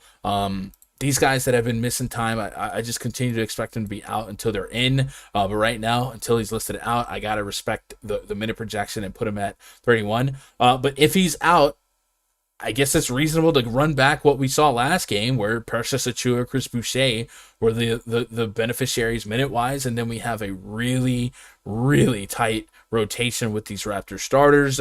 The Mavericks have been solid defensively. If we look at their metrics, in terms of three-pointers allowed per game, Dallas has allowed the third fewest three-pointers per game. And when it comes to points in the paint allowed, Dallas is a little bit league average. And think about the stretch that they've had without Kristaps Porzingis. So there's not a lot to love metrically, but there's a lot to love from a minute standpoint.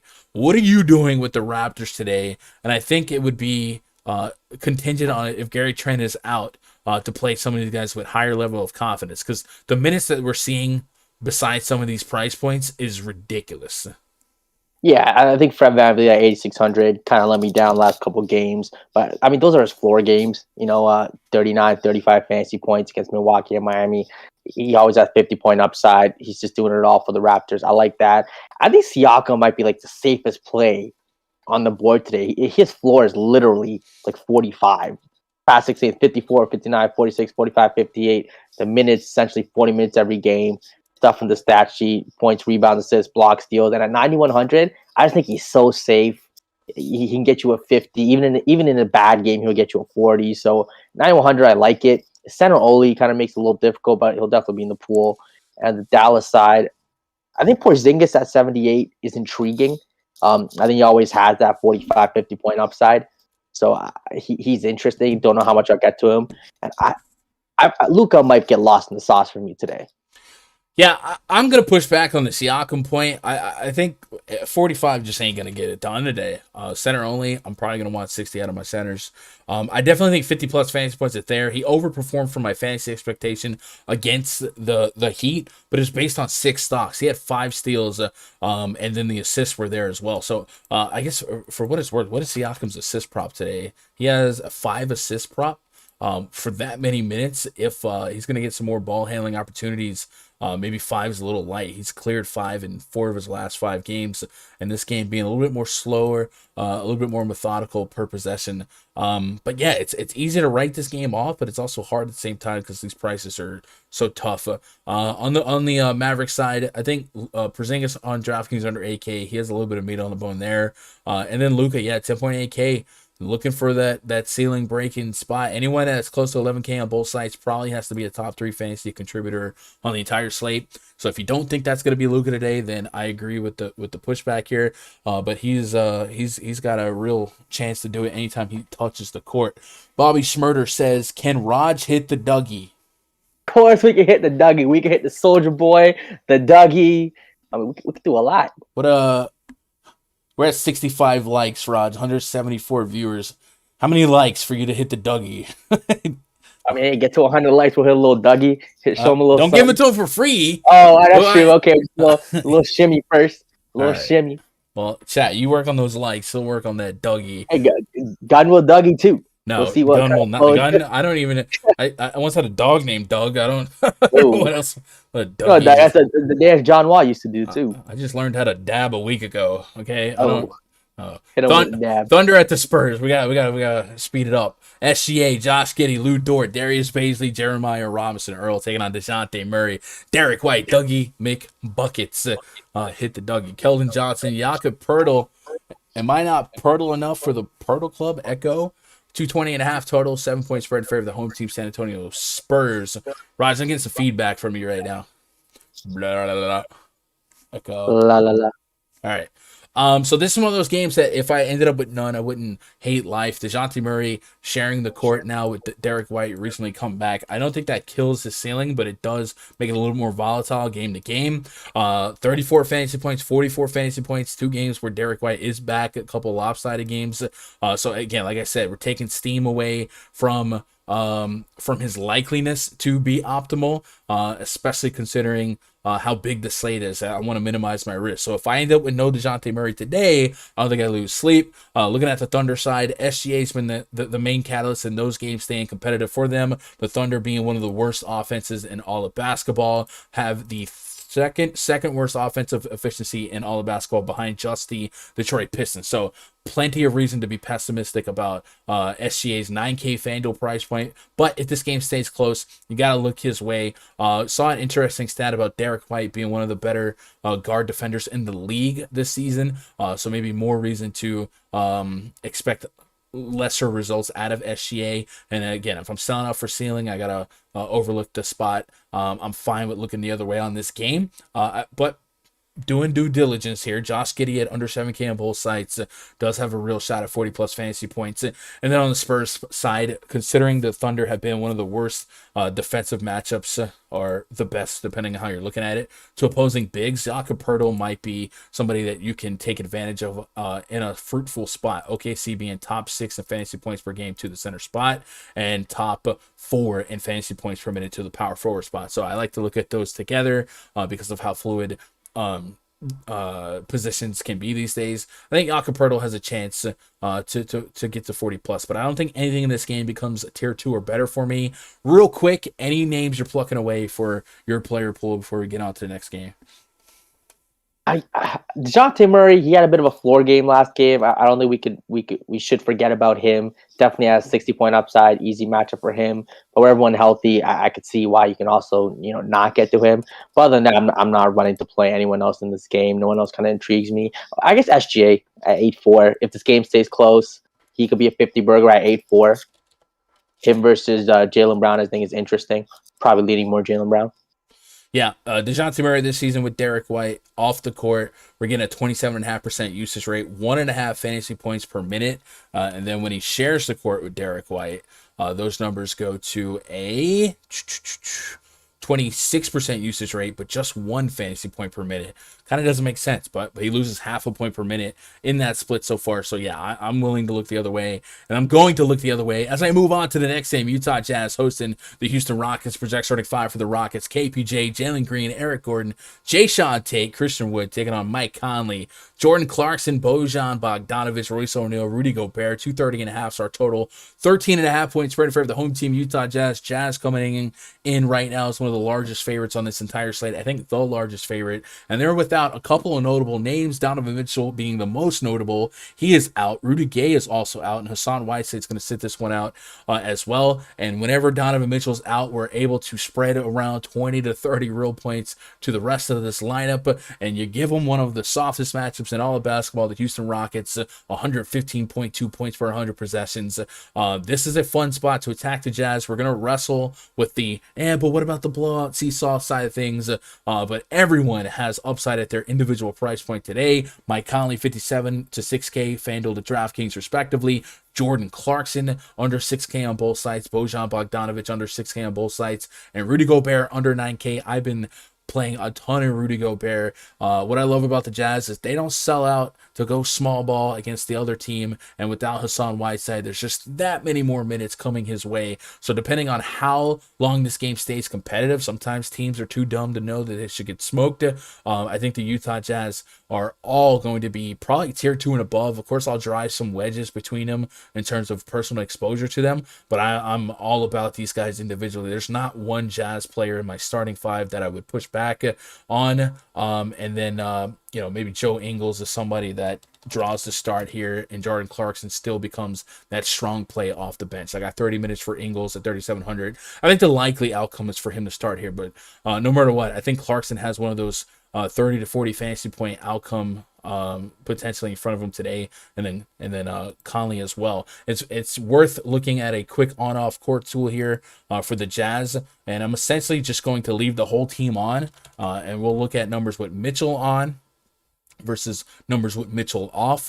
Understand that, it's not necessarily putting other people on or off. It's just generally speaking. Donovan Mitchell, 32% usage rate when he's on, a 25% assist rate, over 1.2 fantasy points per minute on both sites, and everyone else is going to be 20-ish or less. And then we take Donovan Mitchell off the court. The Utah Jazz give us numbers like a Mike Conley usage rate of 21%, a 27.7% assist rate. Jordan Clarkson, a 30% usage rate, a point per minute or plus for really everyone outside of Joe Ingles, Clarkson, Rudy Gobert, Conley, Rudy Gay, who's not going to be in the mix today, Whiteside. So we can really start narrowing down guys that should benefit here, guys that should get 30 minutes. And then maybe on a later slate, you start wrestling with the thought of Eric Pascal or somebody like that in Showdown or Turbo. But there's a lot to like from the Jazz. Do you have any interest in these Rockets? One, to keep it close, and two, just for their price points today. There are some individual guys that we've seen pay off these price points, Christian Wood, KPJ, but the matchup's never going to be above average, and you could argue that the Jazz defense gets a little bit better without Mitchell. What are you doing with this one? And it's 13.5 point spread. Yeah, I think the Jazz defense does get better without Mitchell here. Should be a rout, should be a low-scoring game, I think. I'm just fading everyone on the Houston side. I just think there's no need. I just don't see anyone breaking the slate where there's no pivot on other games with other players in better spots to get to any Houston guys. And the Utah side, you said Rudy Gobert, 8,500. I think he's fine. Could be a 50 burger. With no Mitchell, Mike Conley's always a play at 6K. He can get you 40 DKP, which you'll take. But no kind of core piece to anyone I'm really excited about here. So check this out. I got Gobert coming in at nearly 60 fantasy points. I think I will dot some T's. That's aggressive. I'll dot some T's and cross some I's and probably get him closer to 50. No matter what, though, I like Gobert quite a bit. Like I said, no Hassan Whiteside. Gobert's been a guy that they're not shy getting him minutes. And I think Mike Conley will feed Gobert a little bit more. Let me specifically put Conley and Gobert on. And if Joe Ingles starts over Clarkson, which I think is probably the most likely outcome. Mhm. I think it's less buckets of taken away from your big here. A 21% usage rate for Gobert in this split, and he's going to have a 1.27 DraftKings point per minute. Considering that the Rockets have been so bad against Yeah. everything. There's a lot to like here. First of all, the Rockets, in context of the entire slate, allow the most fantasy points per game to opposing centers. And then we go to that team metrics chart in the RunDFS.com NBA VIP spreadsheet and go to blocks per game allowed. The Rockets are allowing the third most blocks per game. This is a massive ceiling spot for Rudy Gobert. So 59 is based on an algorithm that I coded to kind of encapsulate all of that. I'm still fine with his over 46, right? 46 fantasy points on PrizePicks seems like something I can get behind on the over, considering what's at, all the elements of this game. And then, blocks and steals. I guess I don't think they have him for this one, but he's definitely somebody that if he had 3 or 4 blocks in this one, I wouldn't be stunned at. So I'm keeping an eye on Rudy Gobert. I think I like him quite a bit. I might, I don't want to say the word tier 1, but I might do it at 8,500 on DraftKings. There's just really not a whole lot of failure in my eyes. I think that's a walking double-double. I think you might get 15-15, 20-20 with 3 blocks as a true ceiling here. So I'm behind that quite a bit. And there's also plenty of steals in this lineup as well. Gobert not immune to getting those. And Conley and Royce O'Neal also guys that can get stocks. And Royce O'Neal, somebody I don't typically play, but without Rudy Gay, maybe a few extra minutes there. I got him at 34 minutes. Everyone's coming back with a really solid projection. So I'm going to have to truly throttle my personal exposure to these Utah Jazz players, but I like this spot quite a bit. Getting caught up on chat before we move on to the next one. Won't be low scoring for the Jazz. Yeah, I think the Jazz will definitely get it done. Gobert or Towns? I think Gobert's floor, and you think about Towns' volatility in that a D. Ross takeover, Anthony Edwards takeover was probably more likely. Guys like that. I think Gobert is a steady Eddie. Like, I know I'm going to get 15 plus rebounds, right? I know I'm going to get probably 15 to 20 real points here without Donovan Mitchell. So I'm very, very much interested in Rudy Gobert. So I think Gobert would arguably have the higher floor here than Cat. The ceiling, ceiling, whatever. But Gobert is going to be a mainstay for me. DKP by game log. Let's put without Donovan Mitchell last 10 games for Gobert. But if you give me 1.3 fantasy point per minute on a 35-minute projection, he's gotten less than 40 fantasy points once in his last 7 games without Donovan Mitchell. Yeah, I'm in. And, that's going back into last season. So the fact that his immediate backup is down as well. It's a big spot. Next game, Nuggets hosting the Clippers. Project 35 for the Clippers. Reggie Jackson, Amir Coffee, like the drink. Marcus Morris, Serge Ibaka, Ivica Zubac taking on Monte Morris, Will Barton, Aaron Gordon, Jeff Green, and Nikola Jokic. 214s are total. 8-point spread in favor of the home team Denver Nuggets. Luke Kennard, questionable. Paul George, Kawhi Leonard, and Nick Batum out for this one. Batum coming off a game where he shot literally lights out.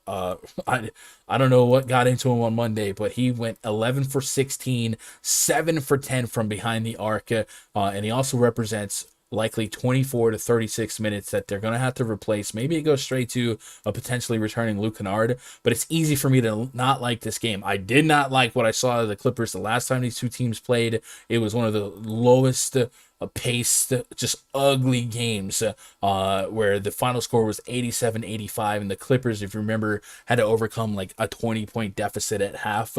So I'm 13 game slate. If I get to no Clippers, I'm not losing sleep.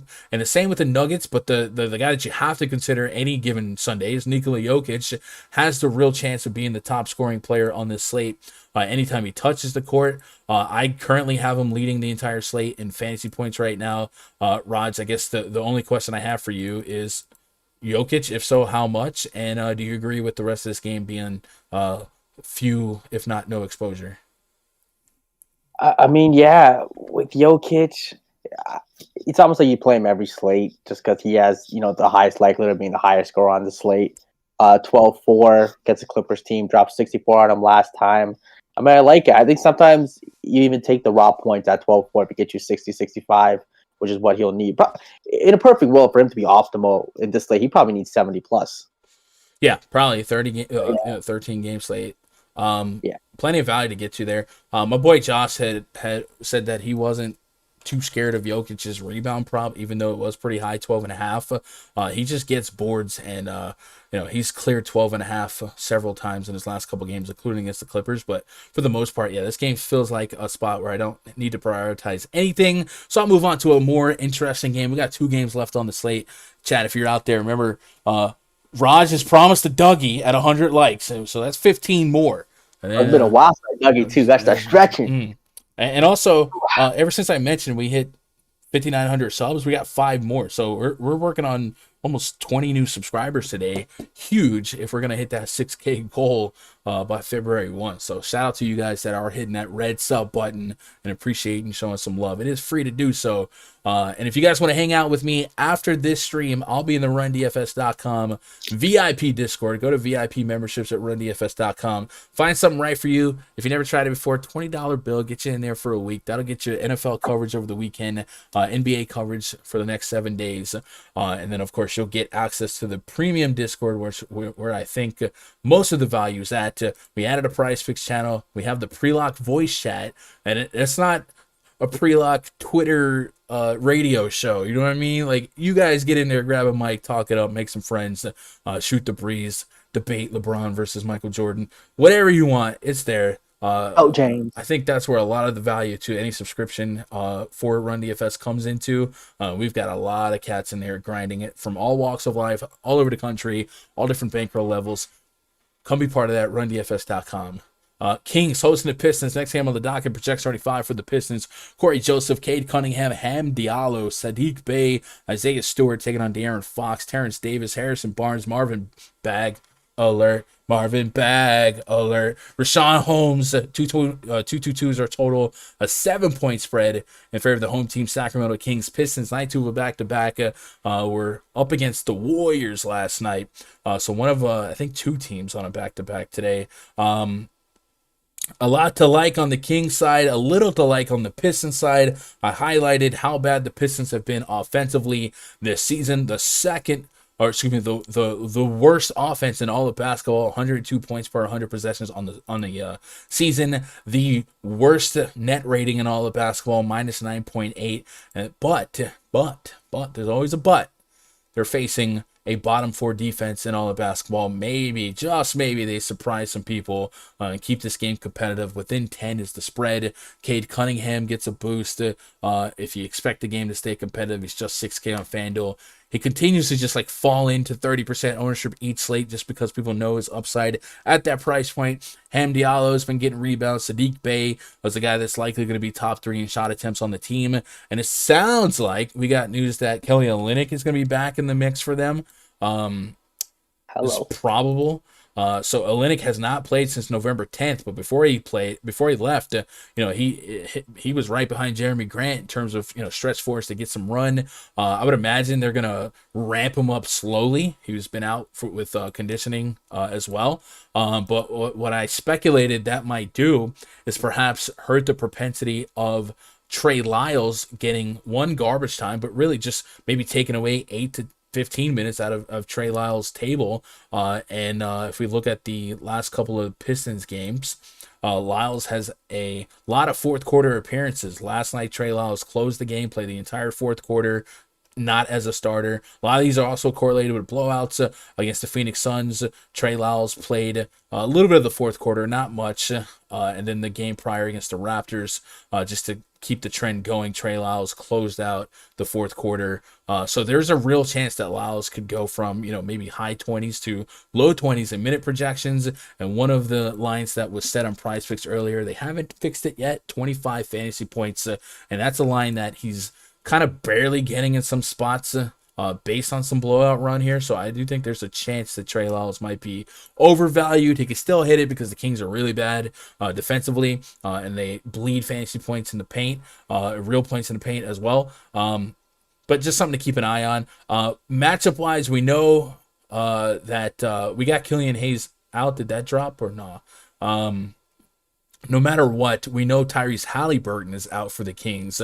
which is going to increase usage for De'Aaron Fox, a couple more assists for Fox, and going against this Pistons defense, probably going to have a real shot at 20 to 30 real points. Last game against the Rockets, he got ejected within like a minute of coming into the fourth quarter for his ending rotation. So maybe some game log watchers might get skewed off of that and not appreciate what happened. But he played just 26 minutes, and then that little dot right there in the fourth quarter was him getting the old heave ho. So something we might see today is maybe some lines didn't adjust appropriately for Fox. He has a 20.5 point prop against one of the worst teams in basketball without Tyrese Halliburton. Also has a 6 assist prop and 32.5 PRA. So I think that's a good way to be kind of all-encompassing on the opportunity before him today. And then real quick, while I pull up Fox without Halliburton, Raj, do you have any interest in the Pistons side? And then I think, if I know you, I think you're going to be interested in De'Aaron Fox. How much Fox would you want to get to today? The number without Halliburton, by the way, is a wait for it, come on, 28.9, so a 29% usage rate, 27% assist rate, little over a fantasy point per minute. What are you doing with the Kings? What are you doing with Fox? And any Pistons on your short list? Yeah, I mean, I think Fox is definitely kind of a tier 2, bordering on tier 1, 8,400. Noah Halliburton. I think we could see, I don't want to say vintage Fox because last year Fox, but the Fox without Halliburton, it just gets a big bump here. It's the Pistons, one of the best matchups on the slate. So 8,400, give me all the Fox. Great spot for him. Rashawn Holmes at 4,400 is so cheap. He just has played terrible. Just does not look like himself. It's an interesting price tag at 4,400 if you really want to take a risk, but not a comfortable click by any means. I'm probably staying away with Kelly Olynyk back. If he plays 20, 25 minutes, I think he takes away a little bit just from everyone. He gets you some assists, some points and rebounds. I think I'm okay kind of just fading the Detroit side. Yeah, I think that's not crazy. I do think 6K Cade Cunningham is something I gotta have some shares of. If I think the Fanduel prices on Detroit a little bit more get me over than DK. I get the Fanduel prices I get on DK at 73. He did drop a 50 on him before, but still, I probably don't get there this big of a slate. Yeah, and Killian Hayes had that Q tag earlier. He's doubtful for tonight. So if he's out, if Frank Jackson also had a tag on him, he's out. So Corey Joseph Revenge at 44 on FanDuel, 49 on DK. It's a little bit interesting. Saban Lee also picking up some benefit. And last night, if you had Rodney McGruder, he got you there. Bare bones min on a back-to-back. Could you get 20 minutes out of him today? If so, he did a lot last night. I think last night might be a little bit anomalaic, depending on the game script. But yeah, a lot to like and a lot to kind of taper your expectations on. And then Terrence Davis on FanDuel, 4,400. If he's going to get big minutes again, he's a guy that has slate breaking potential. There's a lot of mouths to feed still without Halliburton in the mix. It seems like with Rashawn Holmes being healthy, one of Alex Len or Tristan Thompson become more expendable. Lately, they've been playing more Len, Bagley, and Matu, so I'm going to assume that continues here. But Buddy Hield, Davion Mitchell, De'Aaron Fox, Terrence Davis likely divvy up your guard minutes. And then Harrison Barnes, ya boy, 6K on both sides, might fall into 30-plus fantasy points just based on the minutes played. One game left on the docket. Twitter.com/Gundecker. If you got anything else for me, Raj's Twitter is ridiculous to announce. So Showstopper 15. Yeah, isn't there an underscore in there somewhere? Oh, Showstopper _15. Yeah. Yes, Main event tonight, Pacers and the Lakers. Project starting 5 for the Pacers. Malcolm Brogdon, maybe. Karis LeVert, Justin Holiday, Torrey Craig, Domantas Sabonis taking on Russell Westbrook, Avery Bradley, LeBron James, Trevor Ariza, and Dwight Howard. Maybe 225 is our total. 5-point spread in favor of the Lakers. Dwight Howard, typically contingent on the matchup, whether or not he starts at the 5 or LeBron James starts at the 5. Not really a clue what they'll do against Sabonis, as they're really true big on the Pacers. Miles Turner going to be out. What's what's more notable for this game is the status of Malcolm Brogdon. He has missed quite a bit of a stretch. I'm kind of speculating him to be out until he's not. And this game being the late night hammer, I could see some people that may not get the exposures to a Caris LeVert or Domantas Sabonis that they might get to if they were able to confidently expect Brogdon to be out from now. So I think this is where you kind of, put a little cajones on the table and maybe make a bold call and a bold prediction. And I think if you expect, Brogdon is still kind of hesitant to come back with that Achilles injury, the Pacers really closer to being a trade market team than anything else. There's not a whole lot of incentive for him to play. So I'm kind of leaning towards the idea of Brogdon being out, which will lead me to Caris LeVert on both sides around AK and Domantas Sabonis as a pretty impeccable late night hammer, considering their volume of usage without Brogdon and Turner and their potential points per dollar based on their price point. I'm in it to win it there. And I also like Caris LeVert over 4.5 assists on PrizePicks. If they can't go, you might look at Lance Stevenson against his old pal LeBron James at 4,100 on DraftKings. I think that's a late swap decision if you're trying to win 100K. But from this far out, you can give me LeVert and Sabonis. And just out of curiosity, if we can narrow down some numbers and usage rates of what we might expect from both of them. I actually don't hate Sabonis assist numbers either, but let me just put LeVert on, Sabonis on, then I'll get you guys out of here. Let's go Turner and Brogdon with LeVert, Sabonis on. The numbers we walk away with are LeVert has a 30.1, basically a 31% usage rate, 26% assist rate, 1.17 DraftKings points per minute, pretty similar on Fanduel. Sabonis has a 24% usage rate, 1.3 fantasy point per minute on essentially both sides with a 22% assist percentage. So not a bad spot to put them together. It'll cost you about 18,000 on DraftKings, a little less. And about 16.4 on Fanduel. I think you can put them together, and maybe wouldn't shock me if you got to 90 to 120 fantasy point window. So I like that call. Again, that's completely speculating that Brogdon's going to be out. Do you agree with doing that from this far out? Unlikely we have that news by lock. And then on the Lakers side, LeBron James still a high usage, high ceiling player, but we couldn't really take advantage of him the last couple slates because he was center only. They have righted their wrong and moved him back to point guard, small forward. What are you doing with this late night hammer final game of our 13-game marathon slate? I mean, yeah, I like LeBron in the spot. He's going to do everything for the Lakers. I think this should be a competitive game. Dropped 61 on him last time. I think another 60 bomb is right there for him to get. So I like LeBron. Indiana's side, Brogdon sits. I think Sabonis is in a phenomenal spot. I mean, he does it all.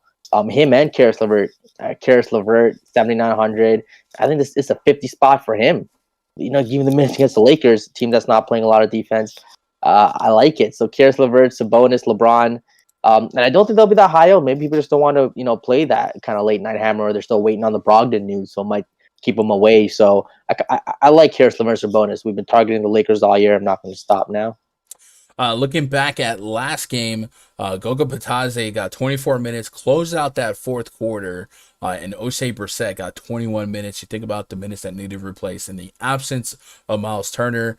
Somebody asked in chat, our boy Sir Spencer DeKing asked about thoughts on those two. I think they're cheap enough. I think they're only 100K to first type plays. I think Brissett, 3,900 on FanDuel. I can get to a little bit more often, but neither guy, I don't think I start a slate with these two in lineups, maybe. And maybe I late swap, halfway through the slate if I feel like I need Why don't you to. got the Brogdon news? Huh? Yeah, the Brogdon news for sure. If Brogdon's If in, we got it. just No, if we got it, he's out. He's out? Miles Turner's already out. No, if we did, and Turner's already out, like how is Caris LeVert not a tier 1? Right. So we didn't get the news, is what you just said. Yeah. But I'm saying, so if we did, would you make him a tier 1 if we got it before long? Did you listen to anything I said the last 20 minutes? I was saying, like, right now, if Brogdon was confirmed out, right, and the field didn't have to wrestle with the what ifs on a 13-game slate, LeVert and Sabonis are very high on. LeVert, borderline tier 1. So a lot of people are going to be missing out on that because they're just not brave enough to endure that. I think it could be really fruitful at the end of the night because there's a game that will feature some less than average defense and some decent scoring. So, yeah. Westbrook, get this, 7,500 on FanDuel. Whew. It's That's a getting price down. we haven't seen in years. Yeah, I don't think we've ever seen. like I did. Yeah. I don't think I've ever Rookie seen year that. touchdown?